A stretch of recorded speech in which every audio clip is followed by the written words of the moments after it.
Hey guys, Brian with Cajun Cardboard coming at you from the great state of Louisiana, and it's finally here. Many of you have been waiting for this particular tier of the MJ Hierarchy Project. It's tier 3. It's 81 cards. It's going to be in 3 parts. Today, I've got the great Josh Dawson from @Northeast Sports Cards on Instagram back with me. I'm the big mouth that asks the questions. He's the big brain with all the cards that answers the questions. And so we're going to kind of play ping pong back and forth. Looking at 27 monster cards from tier 3. This is the first part of tier 3. We're calling it tier 3, page 4, because page 1 was tier 1, page 2 and page 3 was 54 cards in tier 2, and now we have 81 cards in tier 3. So stay tuned, watch till the end. There's some real good tidbits, especially for some new Jordan collectors out there. A lot of interesting stuff that Josh shares with the folks watching that I think you guys are going to be able to take and implement in the way that you collect Jordan cards, or really any cards from the 90s. Some real good, helpful tips in this episode, and some real badass cards, which goes without saying because we're talking about Jordan and we're talking about 90s cards.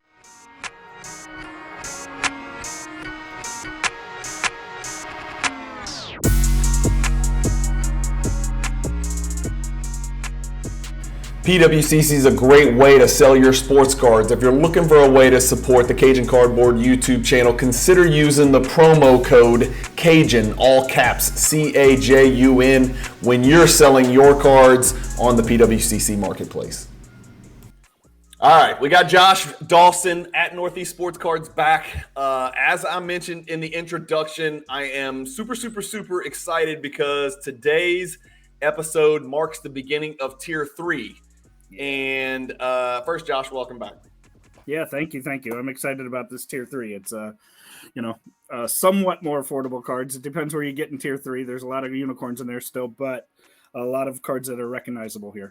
Real cards, touchable cards, cards that if you see them tonight or whenever you're watching this video, you could jump on eBay and go find some of these cards, and some of them could be 5-figure cards. I know that sounds crazy for tier 3.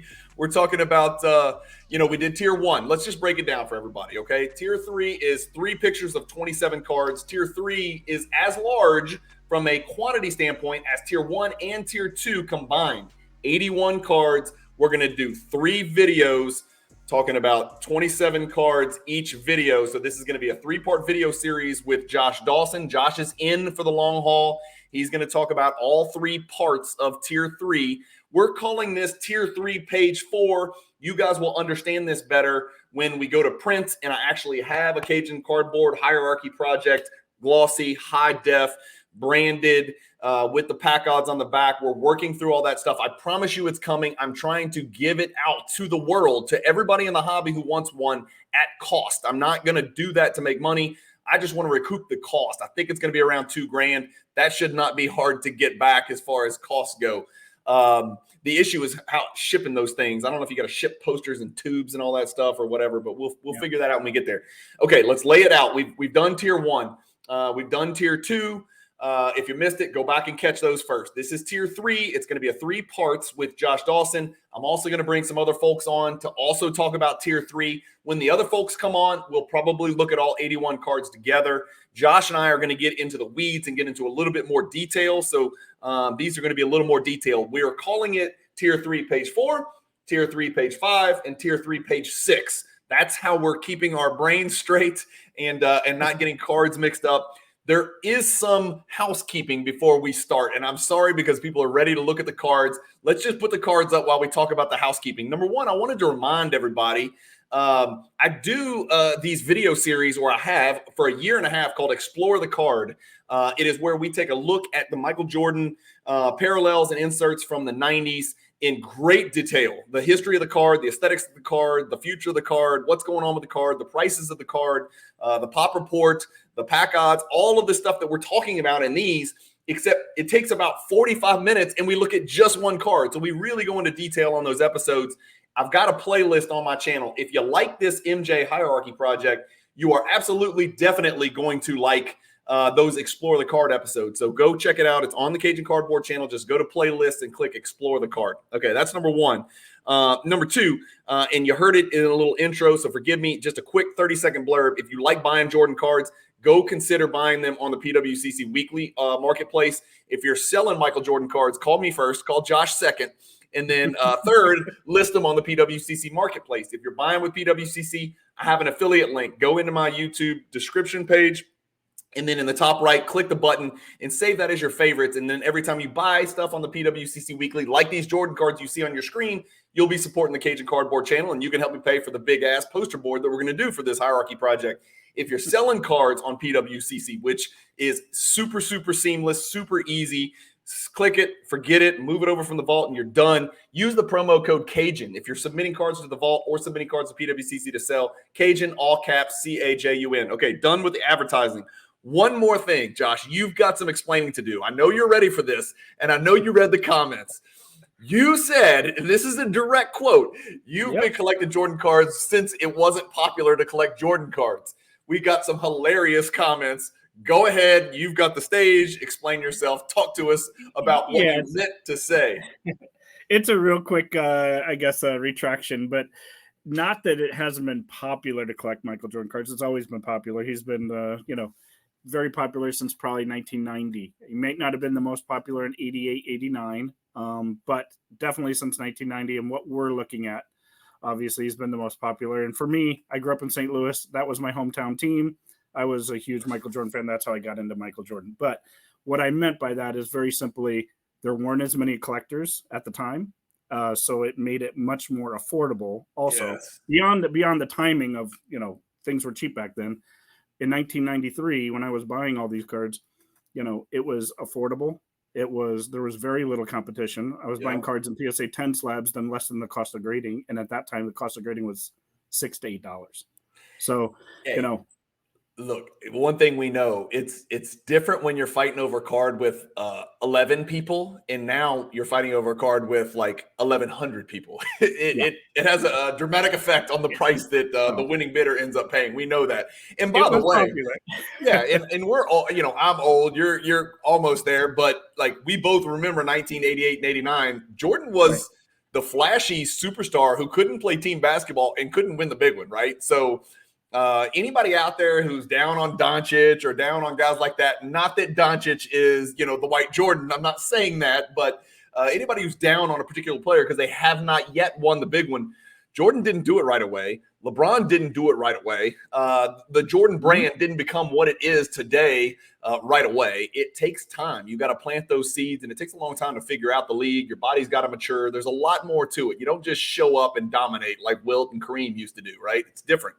So, all right, you've explained yourself. You just meant I bought a hell of a lot of Jordans for really cheap, and you just want people to feel jealous. We get it. Yeah, and what I meant by popular is simply there weren't that many Jordan collectors. Just weren't that many. Well, everybody and their grandmother was collecting baseball, for sure. We know that. And still, obviously, baseball collecting is even bigger now, but basketball has closed the gap for sure, if not completely closed the gap from a price standpoint, at least in the 90s, I should say. The other thing I wanted to mention this, Josh. Let me go back to big screen, but don't let me forget the screen share again. You know I'm terrible at that. We're gonna do a Cajun Cardboard T-shirt giveaway. Like today, I'm wearing another Homage shirt. I got my guy Cade Cunningham on here is looking to have a big bounce back year. Homage.com is another sponsor of the channel. Check it out in the YouTube description. But Homage also, and our good friend Mike Pacini is a partial owner of Homage.com. He sent me some great T-shirts, but he also helped. Brand, mark, logo, build, whatever, my Cajun Cardboard logo T-shirts. We're going to give one away to whatever viewer guesses which card in our project was Mr. Irrelevant. The card that was the last one to make it into the project, the very last one. Do you remember? Don't say it out loud. You remember. We're going to let people try to guess in the comments. You can't do it until the end of the project. But then we're going to give away a Cajun Cardboard T-shirt, whatever size you need. I'll ship it out to you free of charge. So we're going to do the very first ever giveaway on the Cajun Cardboard channel. It's going to be fun. So don't let me forget that. That's going to be probably in August, of course, because we got a lot of videos to go. The one thing I wanted to do, and I know we're about to look at the cards, is remind people tier 4. There's 4 tiers, right? We've done tier 1. We've done tier 2. So if you think we're halfway because 2 is half of 4, you're very, very wrong because we've done 3 pictures of 27 cards, and we've got 10 more to go. So we are not even 1/3 of the way there. We are not even 1/4 of the way through the project. And we're about to start talking about some real shiny, cool stuff that a lot of people are going to recognize. All right, now we can begin. Josh, let's start from the jump and let's go like we always do. First question that everybody's going to want to know, and I've got my answer and I've got it prepared and I'll screen share it. Of the 27 that we see on the screen, how many of these 27 do you have? I'm scared to ask the question. I have 26. I'm missing one. Okay, hold on. Let me see. We haven't talked about this. This is not scripted. Nope. I want to guess. I want to see if I can look at this and guess which one you do not have. You're a very spoiled grade snob like me. Yep. So yep. That's the reason why. Huh? That's the reason why. That's the reason why. Oh my gosh. Now I'm feel okay. My first guess would be the preview refractor. You're right. I got it. Right. Okay, yeah. Well, it's also the most obscure. I got it. Okay, good. I'm proud of myself. All right, let's just start there.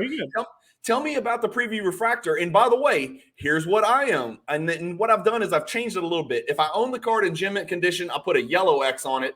If I own it in anything other than gem mint condition, I put a white X on it. So the only white X is going to be on Quick Strike because that's a bitch to grade, okay? Pardon my language. That card is hard to grade. I know what you got it in, but that's hard to find, and it's not cheap.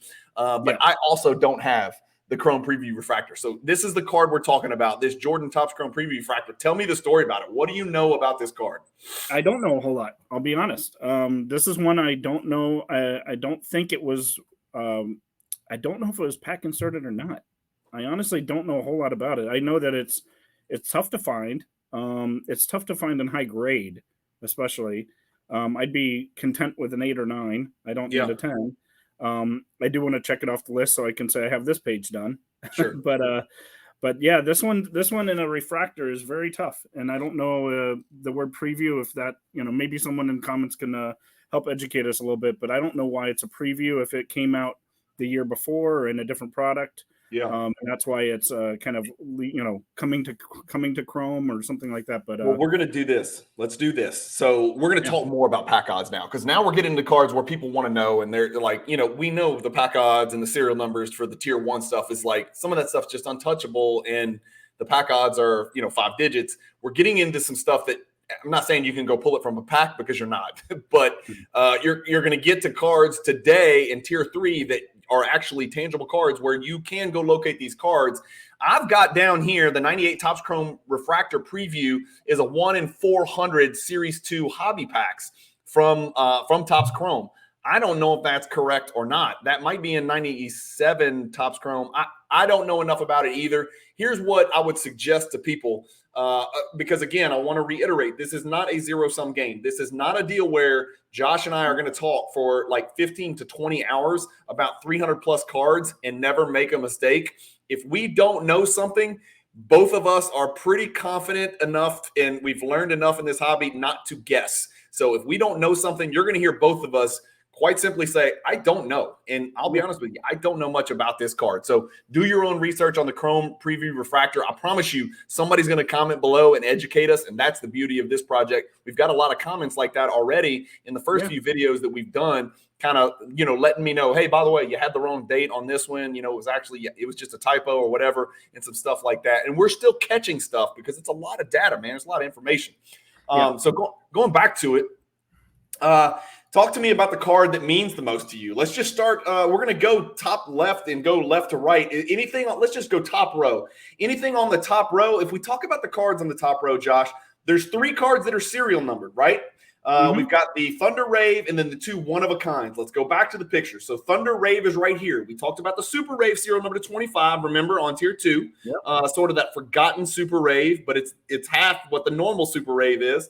And then we've got these 2 cards right here, which a lot of people are familiar with, Stadium Club members only. They may not be familiar with Stadium Club one-of-a-kind, but these are serial number to 150. So pretty rare cards. Talk to me about those 3 cards in particular, Thunder Rave, 150, and then the Stadium Club one-of-a-kinds.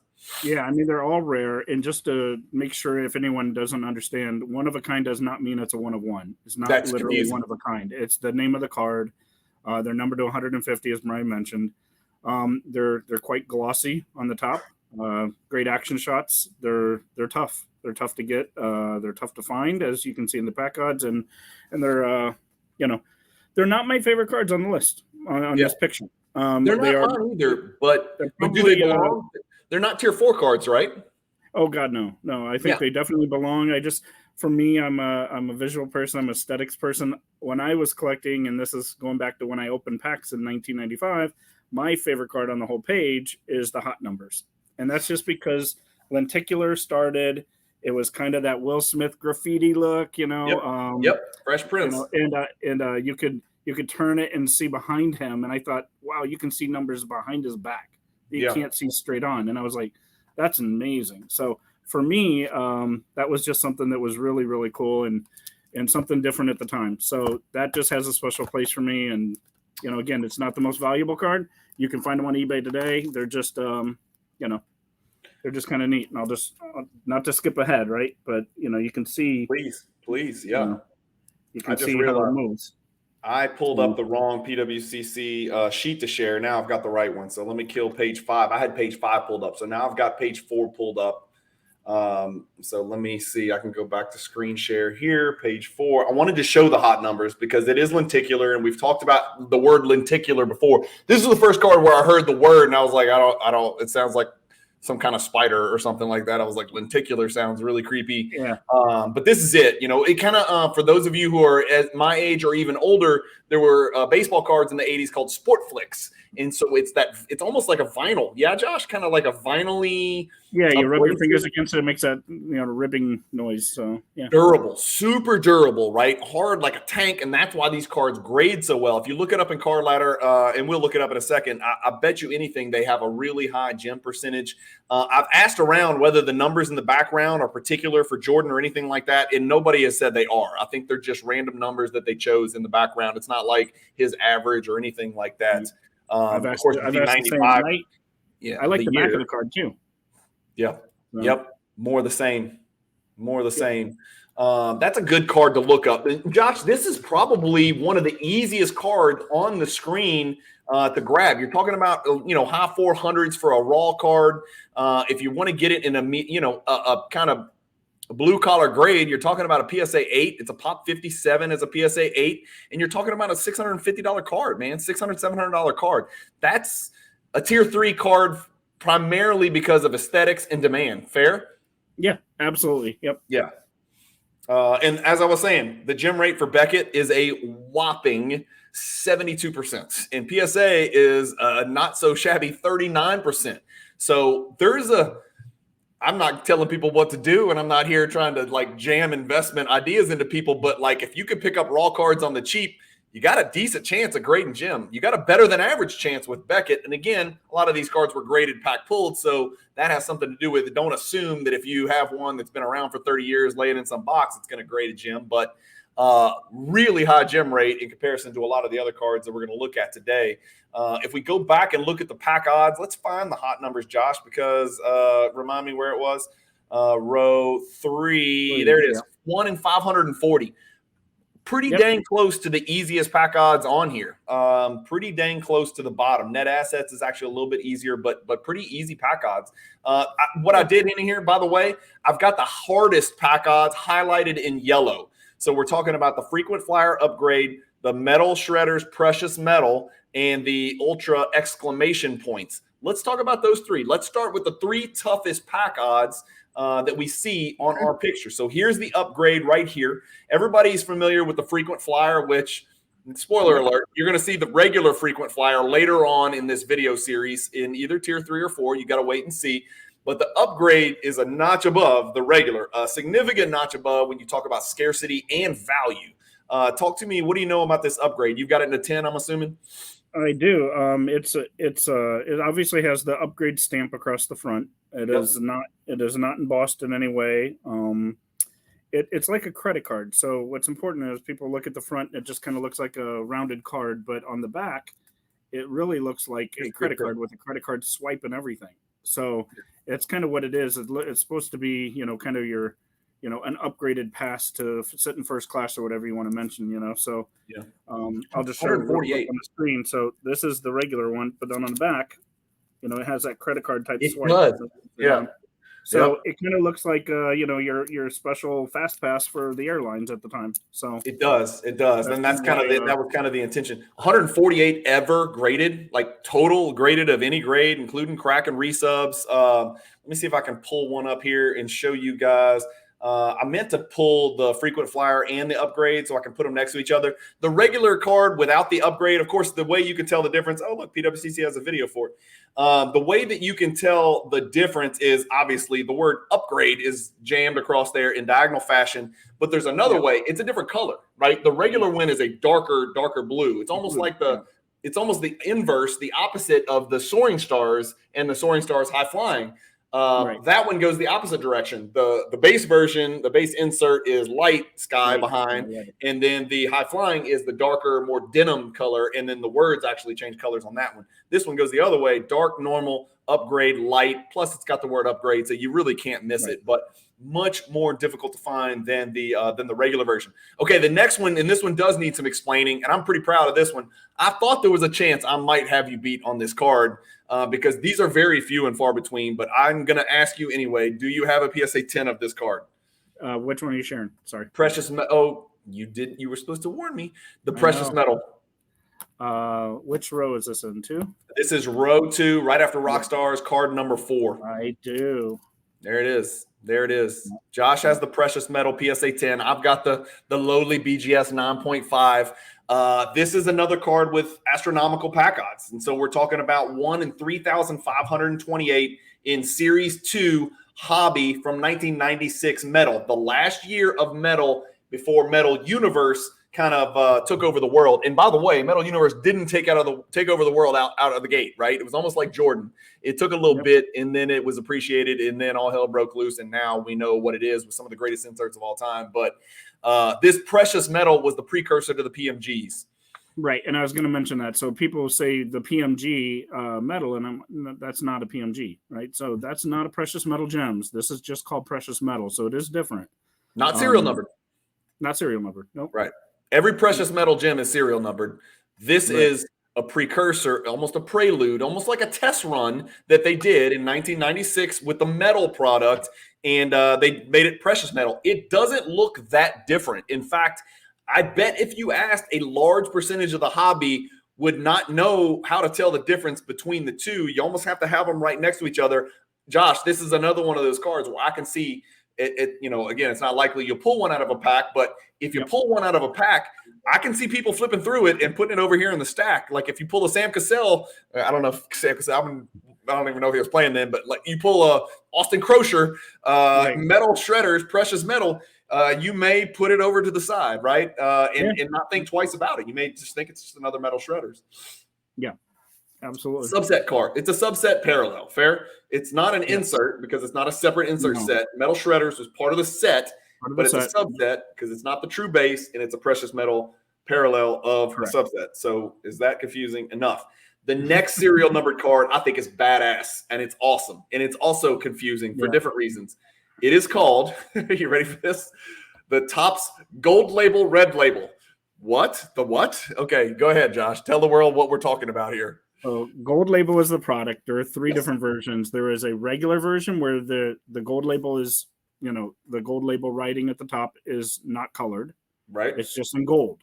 It's gold like the product. Then they had the black version, which is much more rare. It was the parallel to it, and it was in black. No words, gold label are in black. And then obviously the red label is the hardest version of the 3. That one's numbered to 100. And it is the hardest, kind of like that 92 Beam Team members only. Very hard to tell it's numbered on the back. Yeah. Very hard. So it's you can't even hardly see it. Well, you've got to help us because I don't own it. And it's serial number to 100. I do have it. I'll show you the serial number if I can. Let's see if it is. All right. You got to remind me to go back. I'm terrible. So it's at the very top. I see it. Yep, right up there. Keep tilt a little more. Yes, right there. So people can see the glare. You can see it. You can't see it well enough to know what yours is serial number, but it's almost like they forgot to put the gold foil on there. It's freaking called gold label. You would think they would do it in gold, right? Exactly. And it's hard to tell because this one's numbered 11 of 100. There you go. It's actually upside down too. So, Yeah, Josh, So it's really hard to see the serial number on this, but obviously with the red label in the front, that's how you tell. Yeah, it's can easier you to tell. the black label? Are those numbered? Those are not numbered, They're are they? not numbered. No. Okay, and then They're obviously the regular's not. But I like this product. As far as I know, I might be wrong. Is it just the 1 year? Was there just 1 year of this product? I believe 98 was the only. I'm putting you on the spot. year. I don't know that. 98 but was. Yeah, they didn't have a 97 for sure, and not 90. No, 98 was the only year I believe they had the gold label as a standalone. And that card's a tough pull, serial numbered to 100. So that's one of the 4 cards that are actually serial numbered. We talked about the one of a kinds. We talked about the rave. The exclamation point is what I meant to talk about. That's the other card right here with the hardest pack odds. This is another Josh Dawson special. Share your screen again. I got. Yep. Let me go back. There it is. Exclamation points right there. But Josh has got a little bit more to the story. So talk us through this card, Josh, because this is a little creepy one. Yeah, well, this I wouldn't say creepy, but it came in a little morsel, is what I should have said. It comes in a sleeve. So this is the sleeve that it comes out of. It sits in the sleeve, right? That's just the card's inside of this. So the card comes out, and then you actually have the card graded without the sleeve. And this is the card without the sleeve. So it has the same exclamation point as you see here. So do us a favor. Do us a favor. Crack that out real quick and put it and see if it fits in the sleeve. Can you do that real quick? Yeah, sure. Do that for you. So it's the same red exclamation point you see on the card is where you see. That's where it would be. Yeah, yeah. So it lines perfectly up. That's cool. You can kind of see Jordan through the sleeve.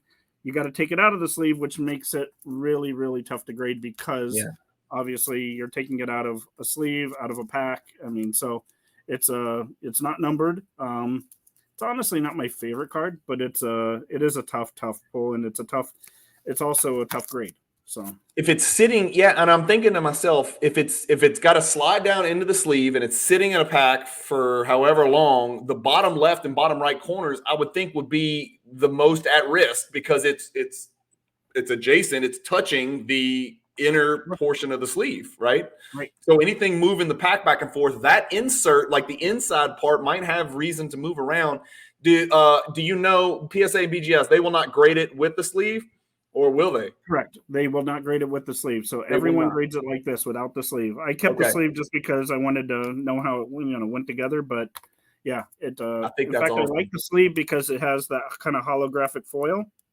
And the card I've never seen the sleeve, Josh. So this has like the foil, and you can see how it shines, right?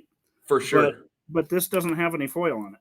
So the card itself is a little bit more mundane, right? Yeah. So I like the sleeve. Unfortunately, like a couple other cards we're going to get to, you had to take the card out of the sleeve. It was kind of one of those unique ones. 1 in 4,320. So those are legit pack odds. I know, we're going to talk about a lot, and a lot of people watching are going to be like, 1 in 400 is a lot. Well, it's really not by Jordan standards. You're going to see cards at the end of tier 4 that are serial numbered to 25 that are, 2,000 pack odds, and part of that's going to be because they're a little more obscure and a little less demand. Remember, demand, scarcity, value, aesthetics, right? All of those play in.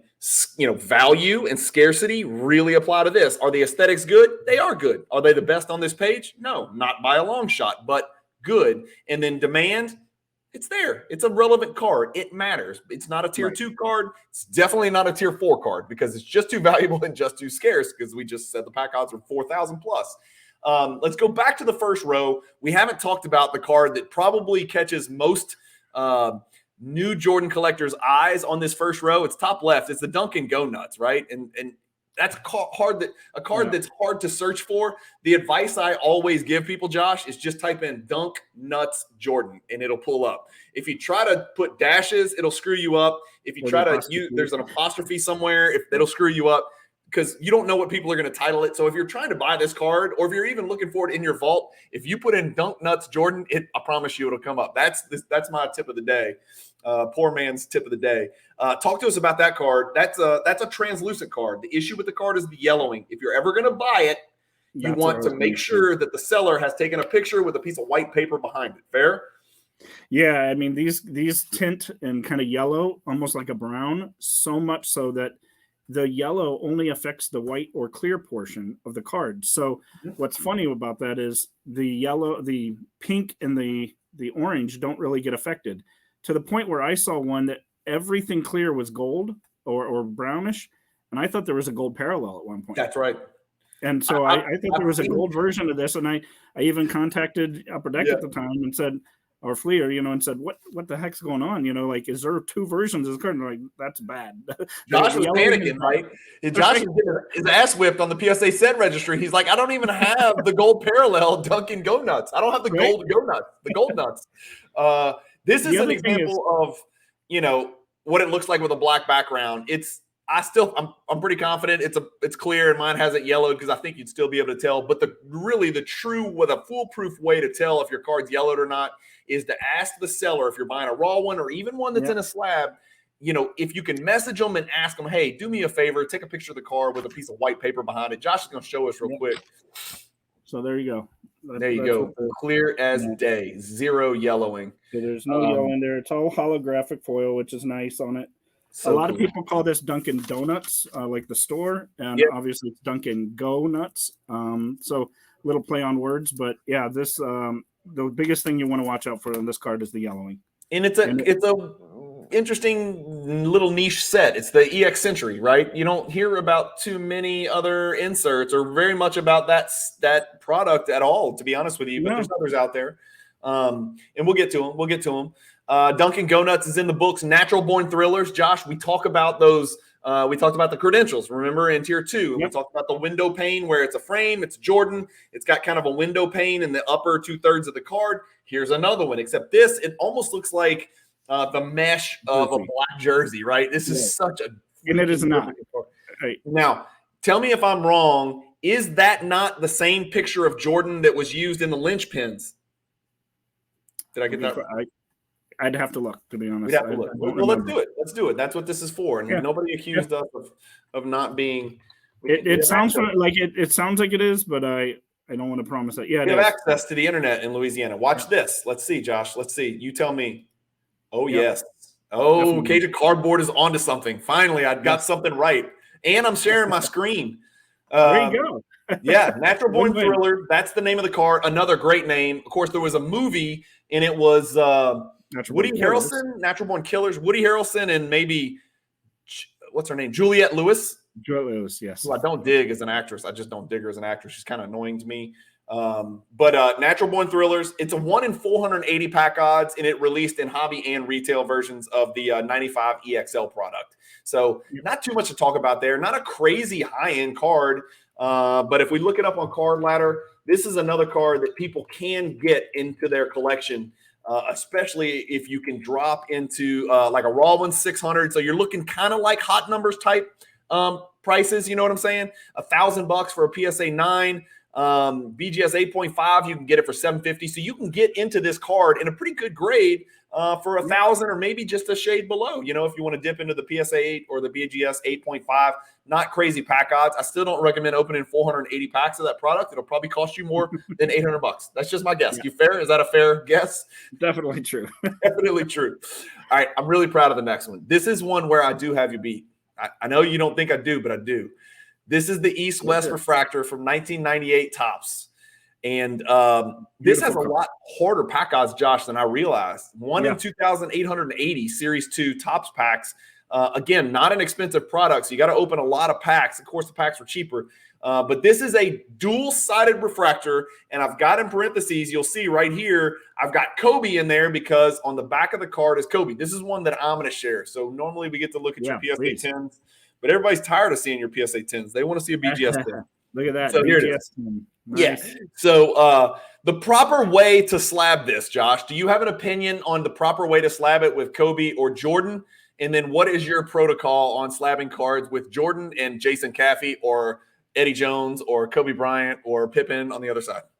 I mean, obviously I want to see Jordan on the front, but to be honest, it should have the whatever the number is on the back. So this one's proper because if you look at the Kobe, the number at the bottom left there, that's the number of the card. That's the back. EW5. Y'all see it right here? EW5. The number's always supposed to go on the back. It just so happens that Jordan's on the front, so all is right in the world the way God intended.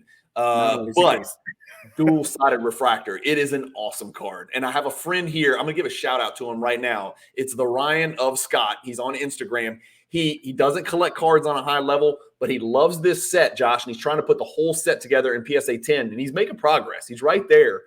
It's a really cool set. If you love the 90s, 98, where a lot of these guys were in their heyday, a lot of the cards, you got Garnett, you got Duncan, you got dual-sided cards with Shaq and Alonzo Mourning, I think, maybe. But some really cool combinations of players who play the same position in the East and in the West. And it just so happens Jordan and Kobe were the shooting guards they chose for this card on the East and the West.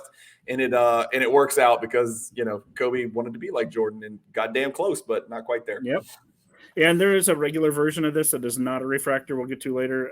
We will. Yeah, this is the refractor version, which is definitely more desirable. It shines like crazy, and one of my favorites on the page also.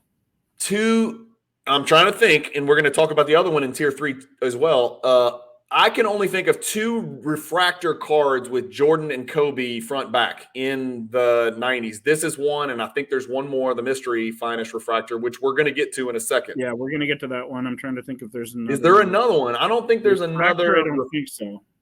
Not with Kobe. Not with Kobe. Okay. Both one of a kinds. We talked about the Slam Cam is right here. Beautiful card. The Net Assets is right next to it, and then Power in the Key.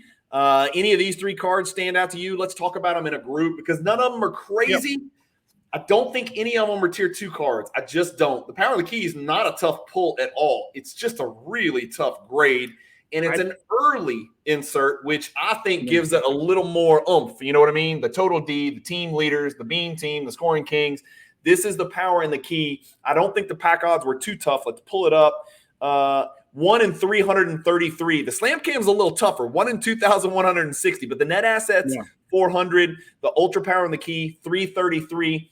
The issue, Josh, and again, we're talking about these 3 cards in the top right. Talk a little bit about the Power of the Key, and I'm going to pull it up on Card Ladder so people can see what I'm talking about. So for me, I opened a lot of these packs back in the day, and I pulled a lot of these Power and the Key cards, not just Jordan on, whoever's in the set. My favorite thing about this is at the time, you got to remember 93, foil and shiny cards were not a big thing. This was one of the first real shiny, colorful cards that looked kind of metallic, and that's what kind of started everything. So for me, that's kind of where it holds a place in my heart. But that's like Brian said, it's not terribly difficult to get. I don't think it's terribly hard to grade either, to be honest. I do think it's one of the first shiny cards that came out. Let me tell you what this means. When you see a graph like this, Josh, and I've got the raw pulled up, okay? $92. That's a 2-figure card, $92, okay? When you see a graph that looks like this, it looks like a 700-pound guy running on a treadmill's heart rate. That means one thing. It means the card is condition sensitive as hell. And if somebody buying on eBay or an auction house spots one that they think can PSA 10, even if there's a chance at a 9 or a 10, they pay this number, 150. But most of them look like this number, 20, right? You can see white. You can't hide it. The back of it's dark. Every corner's dark. Every edge is dark. There's foil on the top, so you've got surface flex. That's what this means. If you go look at other cards, like if we looked at hot numbers raw, I promise you the graph would not look like this. It would not look like a mountain range. It would not do that. That is a result of a card that is very condition sensitive. And let me show you what I mean. There's your PSA 10, which you and I both have a copy of. 45. That's not a lot, but let me show you more. 2% gem rate. It's not rare, Josh. We just talked about it. That's 1,700. That is 2,400 plus that have been graded. Not rare. It falls into that Bean Team category where it's not rare, but it's an early insert, and there's 45 10s. There's only 8 9.5s, and the ratio is about 2 to 1 for the BGS to the PSA. We've seen some crazy shit, right? We've seen 7 to 1. We've seen 8 to 1 for that ratio between PSA and BGS. This one's only 2 to 1. So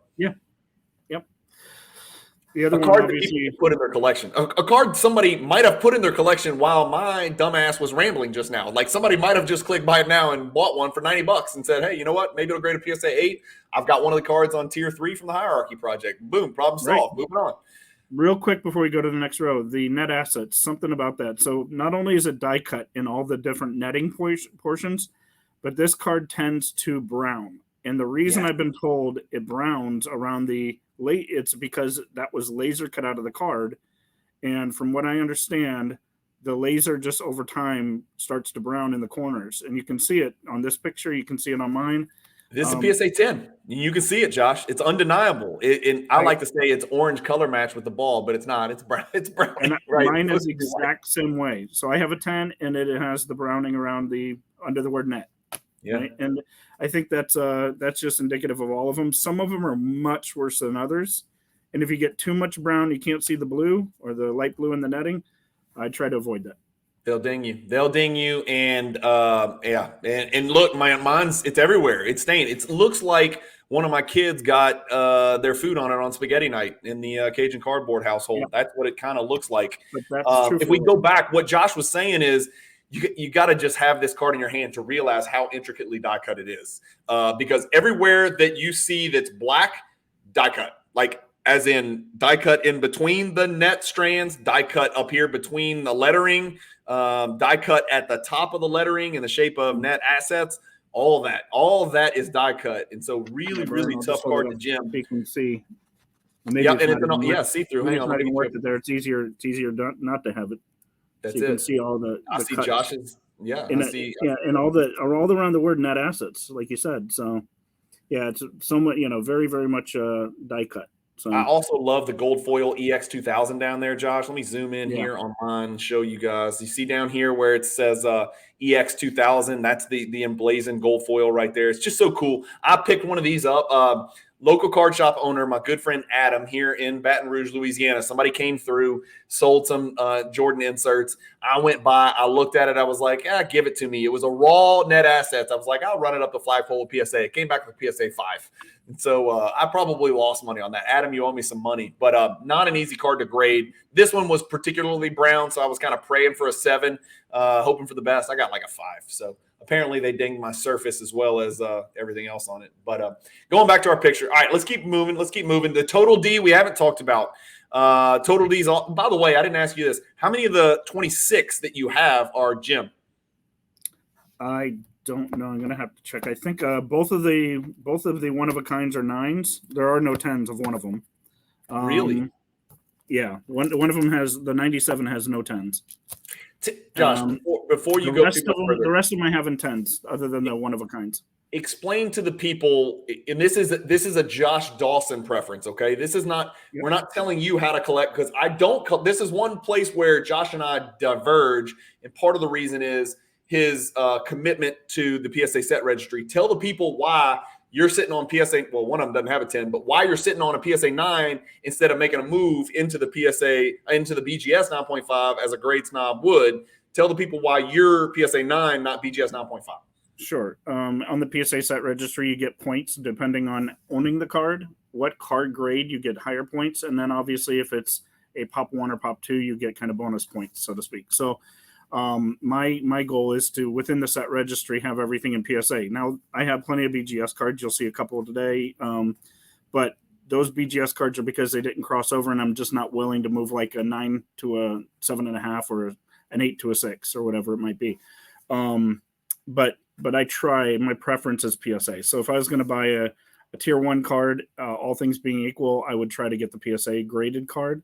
Yeah. Maybe even in a 0.5 less than a BGS for the same price. And like I said, that's where you and I's paths diverge because I'm an equal gem opportunist. So I will take a BGS 9.5 or a PSA 10 if I can. And now, on some cards, like let's start with the 81 that we've already talked about in tier 2 and tier 1. Obviously, I don't give a damn what those cards are in or what the number is on those. I mean, I'll pay for the premium, but if I can put one of those in my collection, I am doing it. But let me ask you this, because this is important, and we're going to digress a little bit here because a lot of people watching this, Josh, are new to this, and they've commented, I don't own any tier 1 or tier 2. When are we going to get to the cards that normal people, collect? The people that just do this, on a very part-time basis, or maybe people who had just started in the Jordan market or want to start in the Jordan market. Talk to us about if you were going to start from scratch, okay, and you were on a budget and you had to choose, you're not savvy enough to go out there and buy a bunch of raw cards because you're worried about potential fakes, or just you may not know the difference between what a raw, potential PSA 4 and a raw potential PSA 8 looks like. But you want to buy the graded card for authenticity reasons. What is the kind of the go-to, the working man's grade that you would suggest somebody dive into the Jordan market? Is it PSA 8? Is it BGS 8.5? Is it BGS 9? What's the best bang for your buck, I guess, is what I'm asking you from an objective standpoint, because I know you're partial to PSA.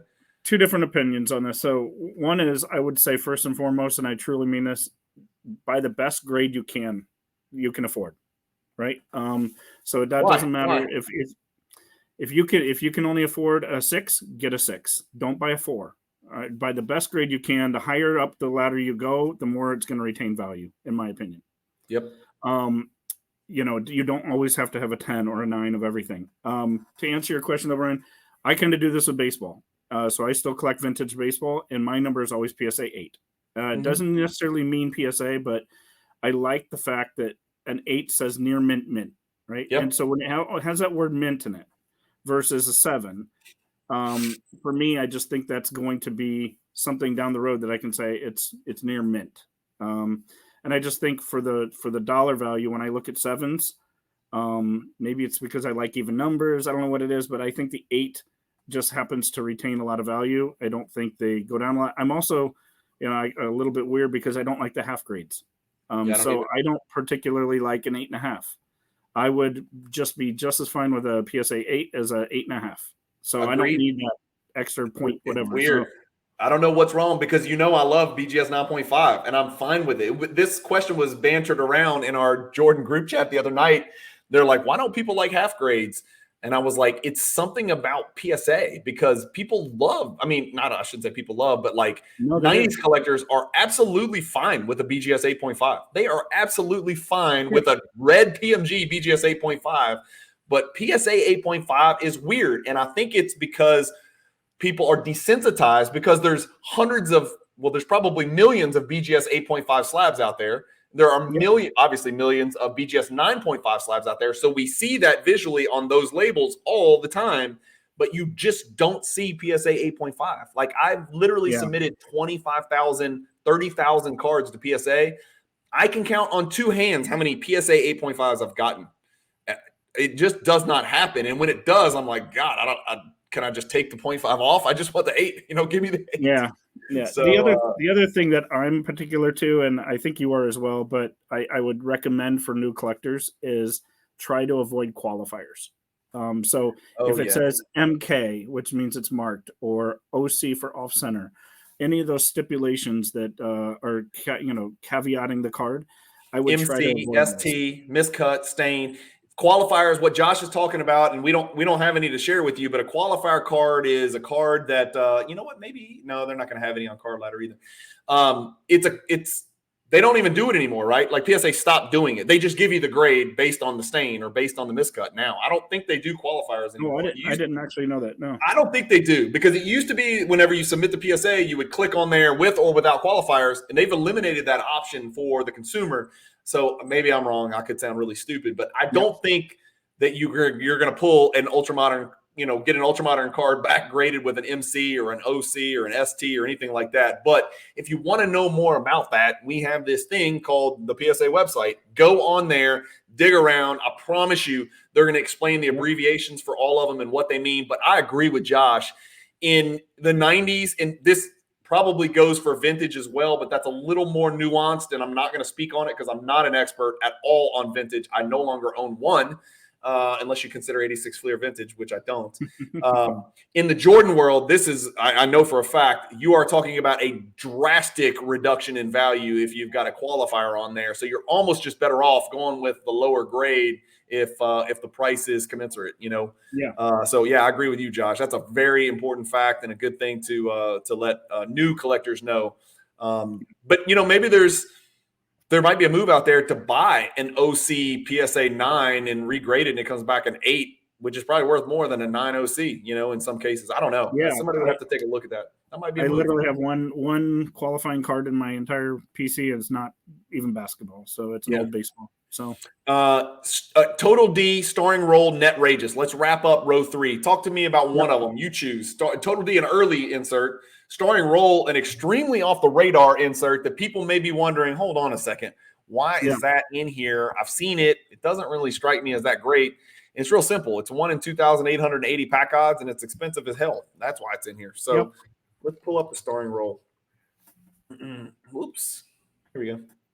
Raw can be picked up for, we saw a couple Raw cards, Power in the Key and Hot Numbers. You pick it up for real cheap. Starting role, no. The $565 for that one. A PSA 10 is a Pop 10, $7,000 card. That's what it looks like up close and personal. So it is a big boy card. In PSA 8, let's find it. There's your 8.5. PSA 8, you're talking about a $500 card. If we look at the Pop report, here's why it snuck in, Josh. 250 ever graded, 248, man, ever between PSA and BGS. That's almost like a see-through card too. So the star you can see through. The Jordan you can't, but the star you can actually see through the card. I didn't pull mine out, but if you look at that picture again, it's I'm gonna do you one better. Transparent, Yep. So right through the star, you can kind of see behind it, which is kind of cool. That's one of the things that is kind of sets this one apart. Yep. And this is one of my babies right here. This is that Min Gem, that number that I love. We talked about what new collectors can look to get into the Jordan market with, whether it's PSA 8 or BGS 8.5, or maybe it's PSA 7. I don't know. But 9.5 minimum gem is I feel like that is the best bang for your buck. You're getting a gem mint card, but you're paying a fraction of what a PSA 10 would sell for. We always look at these ratios. The ratio on the starring roll, I've got it right here. The BGS 9.5 is a $1,900 card. And I think this last one is probably mine. $1,925. The PSA 10, $7,000, Josh. It's 3.5, man. It's just too big a premium. And if you own the PSA 10 already, hey, man, you're fine with it. But if you're looking to pick up the card and you're a grade snob, you're like, that 9.5 is looking really pretty to me at 1,900. Yeah. I got about 3.5 of them. 3.5 of the card. Total D. Total D is all black around the edges, front and back. It is incredibly hard to find. It's an 80s card. It looks like an 80s card, Josh, to me. It looks like a 1982 Topps card, or a 1981 Topps card, I should say, baseball. You know what I mean? It's basic. It's not the sexiest card. It's very condition sensitive. That's what I'd say. Very, very, very. Mm-hmm. That's another one. This one. So. That's another one. I do want to pull that one up because that's a weird. It's almost like a Power in the Key card because it is very, very common. It is not hard to find this card. There you go. Over 1,300 have ever been graded. It's just tough in a PSA 10, man. It's a 3% gem rate and a 5% gem rate, respectively, between PSA and BGS. It's just a great-looking card, man. I mean, that's what the card looks like up close and personal. It's just a good-looking card. Jordan's down in the stance. There's let me get this right. I think, for those of you counting at home, there's Total D and there's Total O. There are 2 Total D cards and there are 3 Total O cards. 3. Are we right on that? I should know this by now because I've spent, I am not exaggerating, 200 hours looking at the different cards that belong to go into this hierarchy project. I think I tuck away neat little facts like that. 2 Total Ds, 3 Total Os, and you're going to get to see all of them in this project. So all 5 total cards you'll get to see in this project. So that's it for row 2. Net Rageous is nasty, crazy pack odds. We should talk a little bit more. It's die cut literally all the way around except for the bottom. 2880 as well, Josh. So the exact same pack odds as the 96 Ultra starring roll that we looked at here. Let's share it because this is a card sometimes it's tough to picture. If you don't get a good picture, you can't see the green come out. But there's the green. The back is more colorful than the front. The back is almost hot numbers-ish, right? Almost like a Meltdown. Remember the Meltdown font that we talked about? Wow, it was kind of creepy and like a horror movie title thing. But it's green. Yeah. No, it's a pretty card. It's die cut. That's what makes it a difficult, coming right out of the pack. But it is reflective on the front. It doesn't have the refractor finish, but it is shiny. Holofoil. I think somebody told us to start calling it. Yep. I guess. Another little trick, when you're looking for this card, there is a dash. There's supposed to be a dash. That doesn't mean the eBay seller is going to put a dash. It doesn't mean the auction house is going to put a dash. It's supposed to be net dash Rageous. I would type in net dash Rageous in search, and then I would type in net Rageous in search, and I would even misspell Rageous and take the E out, because if you stumble upon a title, this is another tip for new collectors. If you're the person that can search misspelled titles and you come across net Rageous where somebody from Louisiana spelled it without the E, Josh, or Mississippi, right? Louisiana or Mississippi, we misspelled it without the E. You might be able to be bidding on a card where you have no competition and the card may go undervalue. So you never know. Sometimes it's worth it to search misspelled names. All right, let's keep going. My friend pulled up a 5-digit card with a misspelled Luka. There you go. So, and got it Luka, really cheap. L-U-C-A? Yeah. L-U-C-A? Yeah. Hopefully Doncic. Hopefully they got that right. If you got Doncic with an H somewhere in there, well, you're really dumb. Like, you're not even from. I've just now offended everyone in my home state and the not so great state of Mississippi. That's twice now I've offended them. We've got the Michael Jordan Titanium right here. Beautiful card from my favorite set in the universe. Let's see if I can pull mine up. Yep. A card that grades really well. I've got it. Hello, somewhere. Come on. What's it's plastic. It's right there. Yeah, it's all plastic. Yep. It is see-through. Die cut, right? Die cut around the blues on the sides. It's kind of an oval in the middle. Football. Yeah. Yep. It has a reflective foil on the blue, so it does shine really well. And it's almost like we talked about before, a little flimsy, right? So that card you can bend a little bit and it'll bounce back. So reverse image on the back. This blue, this bright, vibrant blue, reminds me almost of some of the lettering and some of the serial number stamping on the Flair Showcase. It's kind of that same color, you know. I don't know what you call that. I call it like electric blue, vibrant blue, something like that. But I'm not the most artistic dude. So another big time card right there. That's from 97 Metal Universe, in a long list of amazing inserts from 97 Metal Universe. If y'all don't believe me, go look. There's no losers in there. There's no swing and misses. They're all hits. They're either doubles, triples, or home runs. Every single insert from 97 Metal Universe. And we don't even need to talk about the parallels, right? Because we know there's two, the red and the green PMG. Good luck buying a box, though. Boxes are extremely expensive now. Let's just give people an idea. This is another cool thing on Card Ladder. I'm like their greatest advertiser for free. Yes, you are. Yes, you are. I am, right? I am. I feel like I should get like a written thank you note. 97 Metal Universe box is, mine lied about that. I thought for sure they had that in there. But we can look it up here, Josh. No, they do. Yeah. No, let's go here. And it's it makes a difference whether it's Series 1 or Series 2 also for 97. Yep. My buddy reached out. He's like, hey, let's split a box of 97 Metal Universe and open it on your channel. And I was like, hey, have you looked at the prices? I was like, are you sure you want to do that? He's like, why? How expensive are they? I was like, well, Series 1 is $15,000. He's like, well, I saw one for like $4,000. I was like, yeah, it's Series 2. There's a big difference between those two. The word PMG doesn't appear in one of them. But $15,000 for a box of Series 1, $11,000 for a box of Series 1, $20,000 for a box of Series 1. You're talking about big numbers. Even a Series 2, which would still be really fun to open, Josh. $4,400, $1,200. That's football. Okay, I was about to say it. What the hell is that all about? I'd have bought that one. I'd have bought 8 of those, right? And sold 6. Right. Open the other 2. Great set. High risers. Did I reach on this? Is this a tier 3 card? No, yeah, it is. It is, and it's a really fun card. It has the kind of the city of Chicago in the background. It is very shiny. It's a lot of fun, and not to divert, but the back looks kind of like the front. The buildings kind of blend in more on the front. You can't see it as well, but again, it has almost like I am going to show mine just so you can see real quick, Brian. The buildings show up a lot better. Yeah, very much. Because of that refractor foil, hollow foil, whatever you want to call it. You can see the buildings really well with the shine.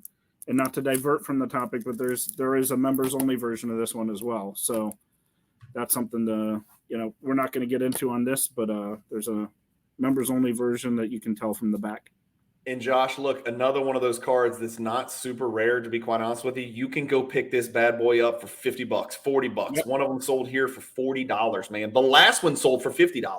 So That's a great not picture, too. impossible to find card. PSA 8's probably the go-to, right? That's kind of the go-to blue collar grade that you want to pick this card up in. You're talking about $153. It's in tier 3, not because of value, not because of scarcity, but because – well, partly because of value in PSA 10. In PSA 10, it's tough, man. It's a $3,500 card, $3,300 card, something like that. And there's 13 of them in the world. Well, really, there's only 11 because you got one and I got one. So there's 11 more in the world.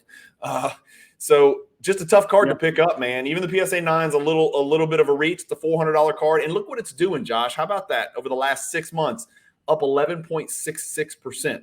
I like that. That's good to see. That's healthy. That's a healthy indicator in the market. So cool card. Wonder what the pack odds are. It's desirable too. People recognize this card.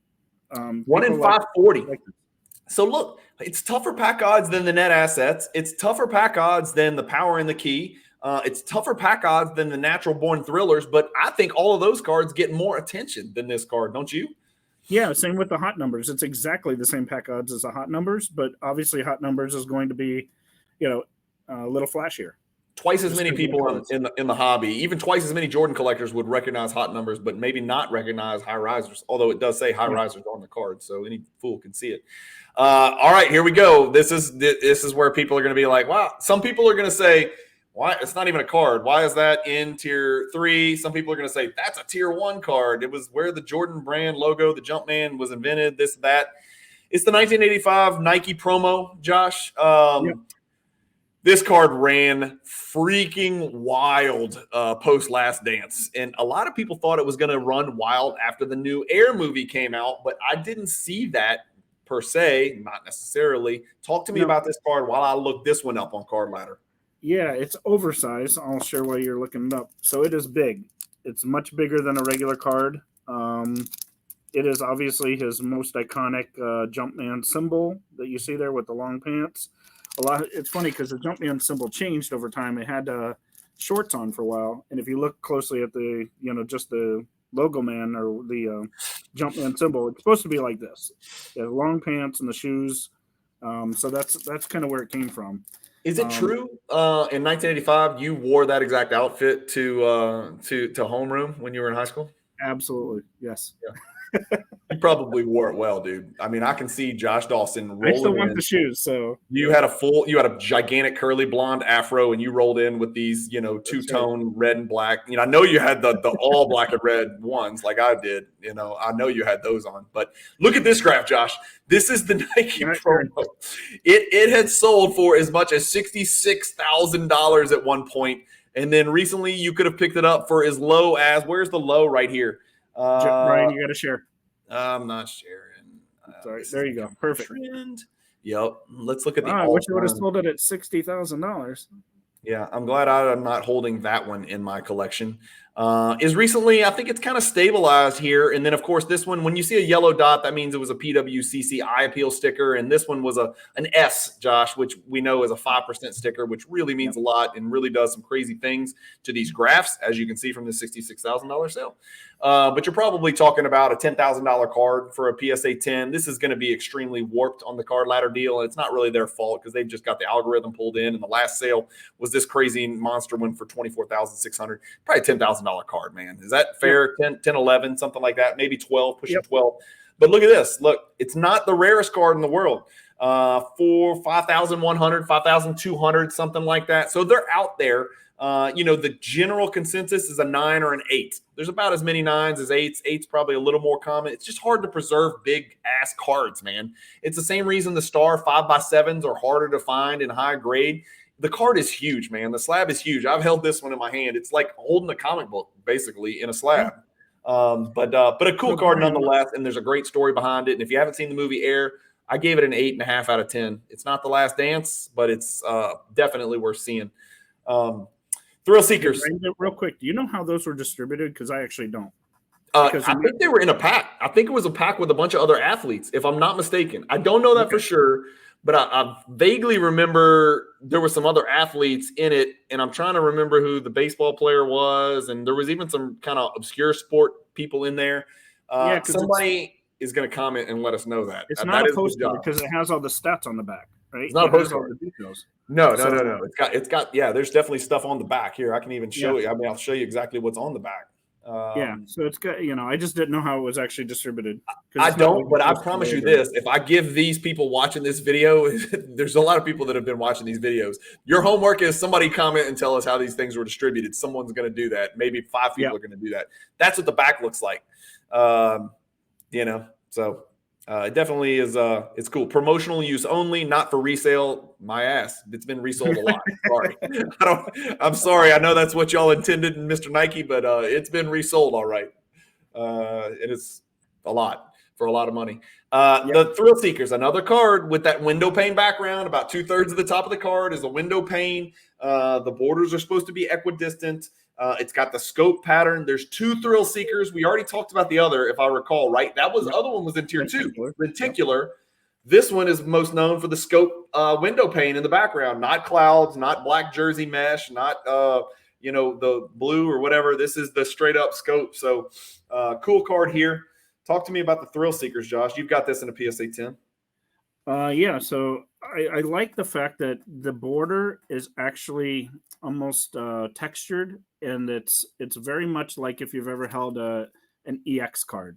So the EX cards, it's going to be hard to see in the picture. Obviously, the scope, design is cool and it moves and everything, but the actual red border it's almost embossed a little bit, and it's real hard to see in a picture, but it's almost dimpled. And like I said, if you ever held an EX card, you can kind of see them there. But isn't it funny? You're helping us with 3D swivel, and I've got it pulled up in a 2D, and it doesn't do it justice. And that's one of the cons of vaulting is that the 2D images are stagnant and they're not living and breathing. And you can really see the detail in the scope in the background, and you can even see this kind of faint gold Fleer 97, 98 at the top. And then the back is almost like a dossier. I like to say the word dossier. So that, it's kind of like a file on Jordan Thrill Seekers. The logo up here is really cool. It's just really cool. It's just a great card. It's a 1 in 2,880. You're going to see a lot of 1 in 2,880 pack odds. And that means one of two things. For some reason, and I don't know why, maybe it's because it's 12 squared. I don't know what that means, but you'll see a lot of cards that are 1 in 144 packs, and then there are 20 players in it, and Jordan is one of them, so it's 20 times 144. Or you will see cards that are 1 in 288 packs, and there are 10 players in the insert set, and 10 times 288 is also 2,880. So you'll see a lot of 2,880. If you're collecting only Jordan and you're only looking for Jordans, 2,880 is 2,880. Whether there's 10 or 20 in the insert set doesn't matter. But that's how you get to 2,880. The most common 2 ways to get to 2,880 are those 2 ways. The quick strikes next. I have owned this card in a higher grade than I own right now, which I think is just a PSA 8. Do you have one of the 10s? And if you do, I haven't looked. But I do, but I didn't pull it out for today. Okay, so you're lying. No, I'm just kidding. I haven't looked, but I'm about to click the button. Do you know the PSA 10 pop count? No idea.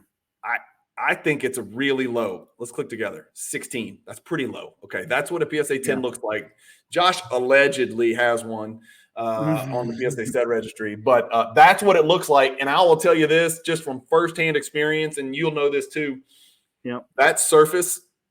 It's I don't even really know what to call it, but if there's any kind of nick or fleck in that surface at all, it's very noticeably black. It almost looks like there's something sitting on the card because the card's a very dark translucent. So when that foil comes off, the hollow foil comes off on the white portion, it is just like unmistakably evident. Let me see if I can find a bad one, like a PS, maybe one of these. Maybe a BGS 8 will have a. Okay, you see them? You see these black dots? Those are not mistakes on the scanner. Those are actual holes in that holofoil. Yep. And it shows through, and you can't miss it. And it's the first thing that my eyes go to. And I had one that was like I think a BGS 9, and I was like, you know what? I'm just not happy with it. There was like 7 of those little black marks. And in the circle in the middle, it is see-through, so it's completely clear. So I'll just show you this. So not only to prove my point, but there you go. So you can see, I got rid of the picture there. You can see it's clear in the middle. which is kind of cool. And it really shines. You can't see in the picture, kind of like the Bryant's, but it has that same really shiny, surface. Really, really condition sensitive, as Brian mentioned.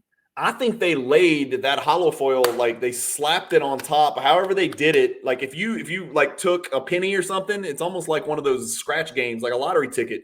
If you took a penny and you started scratching through that whitish, peachish kind of like pearl colored hollow foil, I think it would look exactly the same as the little eyeballs shaped oval thing in the middle. I mean, it tears it away and you can see right through it. So it's a weird, it's a really tough card. The back is all blue too, which is kind of neat.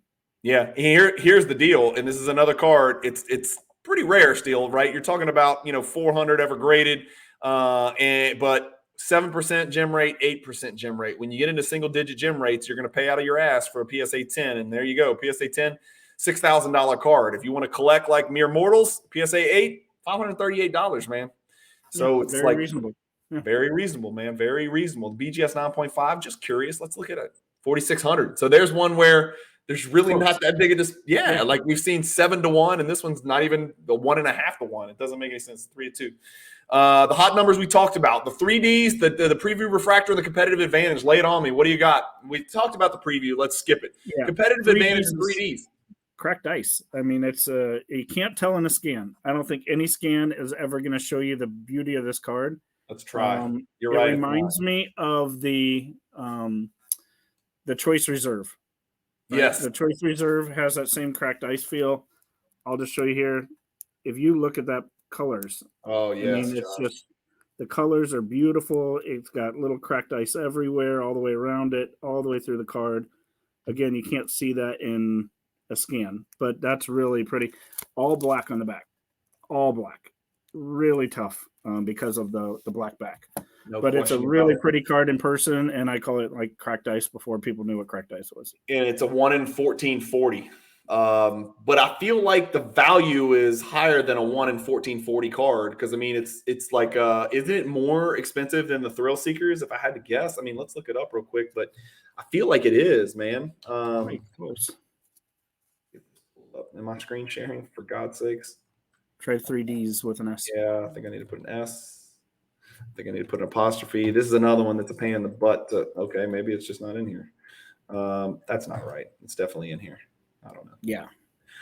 It should be in there for sure. But not a cheap card, very tough card.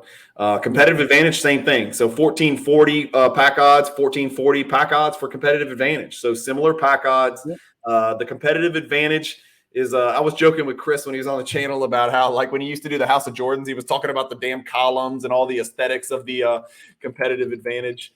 Let's pull it up. I spelled something wrong. There we go.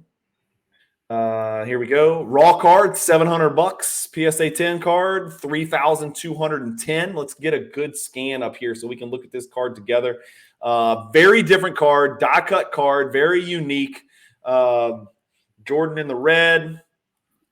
Competitive advantage in gold foil here. The typical Skybox Premium gold foil stamp right there, so you know what brand it is. That's an easier way to look at the die cut nature of the card. I've got the 9.5, but it is a Gem Plus. So top always gets damaged because it flares out to the sides. The top of that card always gets damaged. That's Look at the very tip top up here. Look at the very tip top. And mine's damaged. Look at it. It's a 9.5, but look at that. That's to me. I mean, it could be a shadow or whatever. It looks like maybe it is a shadow because you can see the BGS inner sleeve kind of billowing. So maybe it's just a shadow. I hope it is. But 9.5 copy right there with the two Roman columns in the arch. Funny, when I pulled this out for this episode, I actually didn't realize that the basketball and towards his feet, they actually have a crowd there. So never noticed that before. So there it is. Kind of fun. There it is. You can see it down there. Wonder whose legs those are. It looks like a white guy that plays for the New York Knicks. Or maybe it's the Nets, or maybe it's the Heat. Can't really tell. I always like to look at the people in the background. Anyway, that's it, man. That's a wrap, Josh, for Tier 3 Part 1. We're 1/3 of the way through Tier 3. You need the preview refractor. I need the preview refractor. May the best man win. I don't know what's going to happen in Chicago. Maybe I'll leapfrog you on the PSA set registry if I pick up that. There you go. I'm sure it'll happen. I'll be looking for the BGS 9.5, baby. You know that. But any card on here, you would, if you had to make the best argument for a card on this page, on your screen to belong in tier 2, I have 3 that come to mind. I have 3 cards on this screen that stand out to me that I would probably argue are the most worthy to go to tier 2. You pick your 3 and I'll tell you my 3. I know one for sure. Give it to me. The one for sure is the red label. I Same. think that's one of mine as well. Serial number 100. Red label is really tough. I know we'd skip this card, but it's not that belongs in tier 3 or tier 2, but just a personal thing. I love that Rockstars card. That Rockstars card, just because we skipped over, not because not the answer question. Josh, you're my co-pilot, dude. You're supposed to help me with this stuff. We skipped the Rockstars. That's a great card. Hold on. That's one of my favorite cards, so I just wanted to... 2880. There we are. Look, we're back on it. 2880. We're not skipping it, Josh. We're going back. I'm sorry. That was a huge oversight. That's completely my fault. And that's another one where search rock space stars. Also search rock stars together because it goes both ways. If you really want to get fancy, you can put a dash in there. Maybe somebody does something really crazy. The refractor is 775. The PSA 10's big. I'm warning you. Yeah, 3,900. It's a 1 in 2,880 pack odds. It is badass because the die cut is only at the top and it's in the shape of the rocks. And then in the bottom right, I think that's Space Jam type. Let me pull mine up so we can look real close. I think it's Space Jam type font. Did I pass it? Did I pass it? Yes, I did. It's somewhere in here. There it is. Look at the M and the J. I think that's Space Jam type lettering. No, like the letters on Space and Jam, the S and the J on the movie. You know, the original movie. Can you name the guys in the background? I played against one of them. I cannot. For the Kings, Corliss Williamson from the great state of Arkansas, the not so great state of Arkansas, the not as good as Louisiana state of Arkansas, and then Olden Polynice. Olden Polynice was a journeyman big who played for like 700 NBA teams, every NBA team, and he wore one of those things on the bridge of his nose to breathe better, but it did not help him as a player. This is just a good-looking card. It's one of my favorites on the list. I apologize for diverting from the question, but let's go back. Okay, so you got rock. We skip one more. I'm just going to real quickly touch base on the record collection. Records collection. Good God, people are screaming at the screen right now, and you saved my. I would have looked terrible. Definitely did not mean to skip over records collection. Awesome card, huge card. Let's pull it up. The Jordan, the Raw, easy attainable. PSA 10. There's 14 of them in the world. You got one, I got one. Yeah. 12 left. It's not the flashiest card from the screen, right? It doesn't look that exciting at all. It looks kind of like a record. It has a dot in the middle. But what makes this card cool is the black part. 329 have been graded ever. The pack odds are 1 in 690, so no slouch there. Yep. That seems too cheap for a raw card, Josh. $180. Let's look a little closer. Let's look a little closer. Man, Josh, that's a sub 200 card raw. That seems really cheap to me. What's a PSA 8 sell for? Yeah, there's probably some wiggle room in there. The investor side of me is coming through. I'm like, buy at 180, grade for $15, get it for 320, 350 maybe in a couple of years. You get a nice little turnaround. You may double your money there just buying a bunch of raw records collections. Problem is, look, if we click this fancy dancy buy it now, guess how many there are on eBay? Oh, look, there's one. So it's already great. Yeah, not as many as you would probably like. What about raw? There might be a few out there. I'm appealing to the investors that are watching right now. They got 6 of them out there, but they're not selling for the 180. Well, there's one for. Well, of course, look at the top of that one. I can see that one right away. Shame on you, Burbank. Disclose that damage. They probably did. 415, 430, 499. I'm not seeing the 180 that I wanted to see. Let's put it that way. So probably not. Right. Probably not an investment move to make right there. So we try not to talk too much about prices because, like we talked about, I did a video on prices of the tier 1 where I just kind of guessed my butt off. But we want the cards to speak for themselves. It's important, though, when we get into this territory, I think it's more appropriate and more relevant to talk about prices because a lot of people are going to watch this in short succession from the time we release it. And I think a lot of people will be interested and they'll find little nooks and crannies and be like, that doesn't seem right. 1 in 2,880. This one's worth this much. This one's worth half. the 8's worth this, the 9's worth this, and maybe make some moves, Josh, and get into some Jordan cards that they never did get into, but they wish they had. So, Brian, I'm just going to show the records collection real quick because it looks like a regular record here. It doesn't look that good, but if you can find it there, you see them. You did it. It looks like a record, right? It's perfect. So that's what's kind of cool about this card. It looks like a record. It has those grooves in it. So just wanted to kind of show that off to people that don't and maybe haven't seen one in person. It's perfect, man. It's perfect. So sorry to Trump, you go back on your question, but the gold label for sure is a red label. Gold label is one I would put there. Maybe the rock stars and records. No, I don't think rock stars would kind of move up to tier 2 necessarily. Maybe the exclamation points just because of how hard it is. Mm-hmm. And I don't know, maybe one of the two one of a kinds. I'm gold label. Gold label, red label for sure. The serial number to 100. What holds it back is that product didn't have a long history, and I don't think the demand is there to push that card into tier 2. But the serial numbering's there, the pop report's there, the value's there, which we didn't really look at, and the aesthetics are awesome because Topps gold label cards it's almost like the Flair Showcase base cards. They're just really glossy and really thick, and like it's a big time card. The frequent flyer upgrade is a huge one to me. Like that is a monster card. I think that card. There's an argument to be made going back to the pack odds on that card. It's significantly different than the others. 1 in 7,200, which is going to be much tougher pack odds than many of the cards in tier 2. In a very low pop report in PSA 10. Just looking back at it, let's look one more time. Flyers. Is that in there? I can't remember. Yeah, it was in there. We looked at this. Yep. What was the pop on the PSA 10, Josh? 20. Okay, so tough card, tough grade, big value there. And then the last one for me will be the precious metal.